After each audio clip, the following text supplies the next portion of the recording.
Not all secrets are whispered in ears or discussed in hushed tones, but there are times when something becomes a little bit of an urban legend where the information is still treated like it's top secret. Fast food restaurants and the rich have one thing in common. They love their secrets, be it secret sauce or the secret to becoming wealthy. Ironically, most of the time, their secrets really aren't even secrets, like Big Mac's secret sauce, the Cane sauce, or Chick-fil-A sauce. We all basically know what they're similar to, and a quick Google search will provide you with all the ingredients and measurements you need to replicate it. Scrooge McDuck showed us one of those so-called secrets when he opened up his vault that was filled with gold coins and other valuables. See, two people can do the exact same thing, but have very different results. And I know that doesn't really make sense, but when you think about it, it does, because how you do that thing matters as well. Most of you have lives, so I'm pretty sure you don't watch the number of interviews that I do. That aside, as I listen to some of the smartest investors and speculators, I've noticed a number of things that they do very differently from the retail crowd.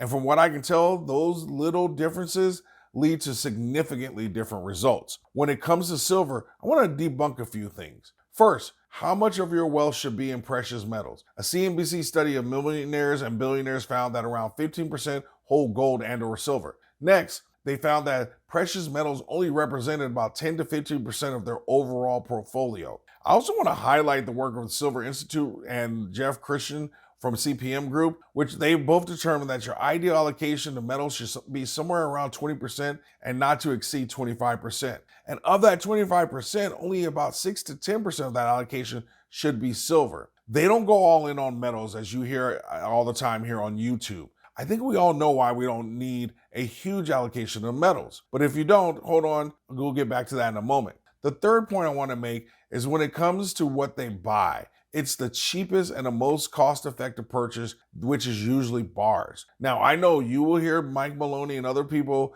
talk about owning Eagles, but you have to remember two things. One, some of these people haven't bought silver since silver was over $10. And in those days, Eagles didn't really carry a premium. The second thing to remember is that they may be buying inside their IRA, which has different rules and requires them to buy the Eagles, for example. But when it comes to your regular purchases, they do something different, something you hear me talk about all the time. And I'll let Rich Chittum take it from here. Which gold coin does Rich Checken think is best to hold?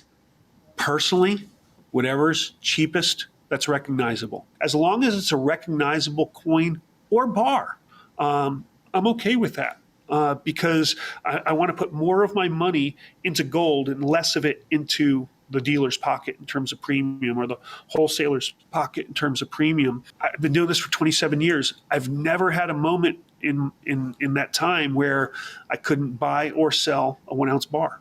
I couldn't buy or sell any sovereign coin. For that matter, when I couldn't buy or sell a round in silver, I'm okay paying a cheaper premium, and I'll try to talk you into that to get more of your money into metal. Now, let's turn to a meaty and controversial conversation within the community, and that's mining companies. And if you listen to all the big names, they hold a position of physical metal that they often talk about they will never sell. At the same time, what are they always talking about investing in? Mining stocks. Why? Because that is how you make the real money. I mean, potentially life-changing money. For as much as I give silver limited amounts of love, let me tell you, silver gets all kind of love in my equities portfolio. Why? When you look at even the gold ETFs, some of them are trading for at the same valuations of the March 20th, 2020 lows. On March 20th, 2020, this was the bottom for the stock market, and gold was $1,200 an ounce. How can the same company that mines gold, or the same group of companies that are operating in the gold sector, now that gold is above 2,000, how can they trade for the same value as in literally the most pessimistic day in the past 100 years? It doesn't make sense. So what is it? It's a combination of higher interest rates, which are restraining capital from coming into mining. That's one thing. Secondly, it's the whole concept of mining is very foreign to the Western world, because for 30 years you had Russia supplying Europe with subsidized oil, natural gas, and you had African countries, Latin American countries, and Mexico, a lot of dirty mining in Southeast Asia, all that supplying the world. While Lior was talking about gold, the story is even more compelling for silver. If you think physical silver is underpriced, then let me tell you the silver miners have been left for dead.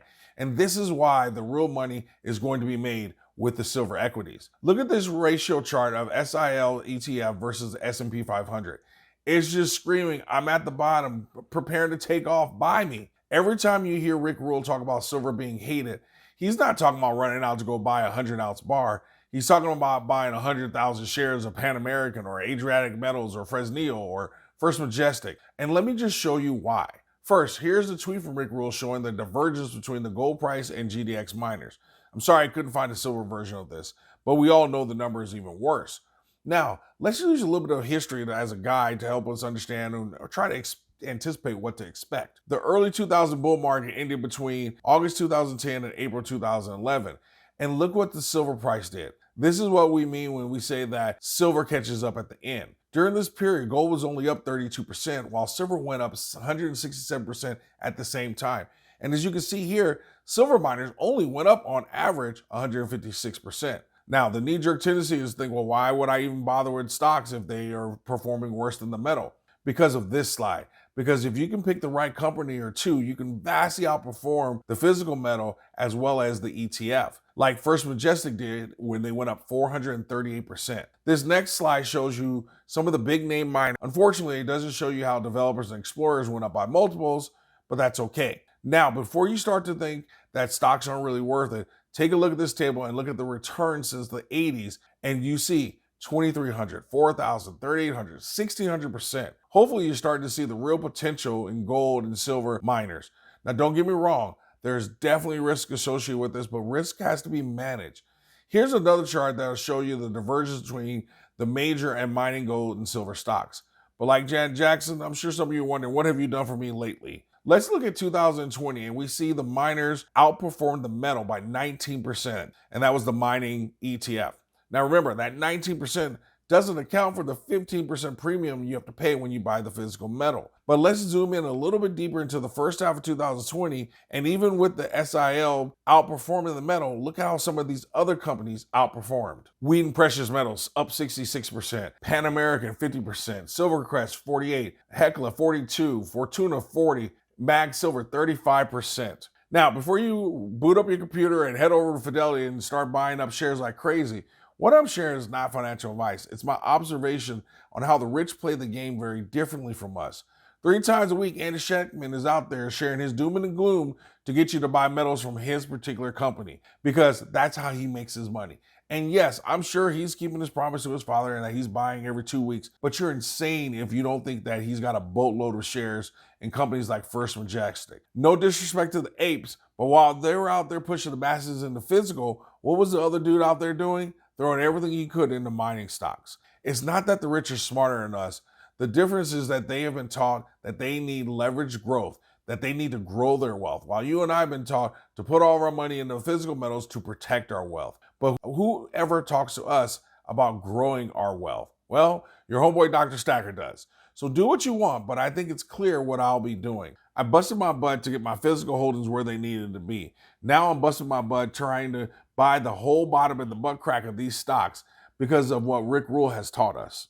I own them because I like what's hated. And I love stuff that's hated. I love stuff that's hated where if the narrative changes from hated to neutral, I get a triple. Now, before you add me in the comments, part 2 will be out on Wednesday, where I will discuss the risk, the downside of mining stocks, and how to manage those particular risks. In the comments, do you own mining stocks? Which stock is performing the best?